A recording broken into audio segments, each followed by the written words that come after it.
Microsoft has made a very strange wager.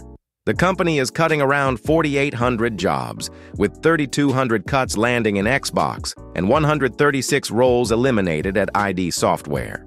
At the same time, Microsoft is pouring absurd amounts of money into AI compute infrastructure. The bet looks like this: spend like a country on compute, cut people from parts of the business that require craft and judgment, and assume the machine keeps humming.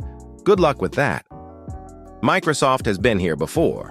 In 2014, Windows was no longer the center of gravity, and buying Nokia was a disaster. Then Satya Nadella took over and did the obvious thing. He stopped pretending Microsoft had to own every screen. He pushed Azure, cloud, and subscriptions, selling the roads instead of defending the old map. That was a smart bet. But this new bet tries to buy the future before anyone understands what it costs. Compute is the new empire. Everyone needs models. Models need compute, and compute needs data centers, chips, power, and capital. Azure proved how profitable infrastructure can be, but Microsoft is coupling its future to a growth curve that must keep going up.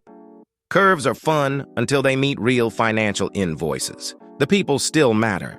Gaming is one of the few consumer areas where Microsoft has real cultural weight, user loyalty, and taste. Cutting craft while spending aggressively on AI sends a clear message. AI can generate accelerants, but software companies underestimate the human layer right before a release slips, a service rots, and a studio loses its edge. The dumb part is not investing in AI. The dumb part is treating AI infrastructure as if it can compensate for hollowing out product teams. That is the classic platform company disease. Believing the layer underneath is more important than the products people actually use. In 2014, Microsoft escaped that disease. Now it risks treating AI compute like gravity will do all the work. Maybe the bet pays off and Microsoft becomes the landlord of the AI era. Or maybe, from the engineering floor, it looks much simpler.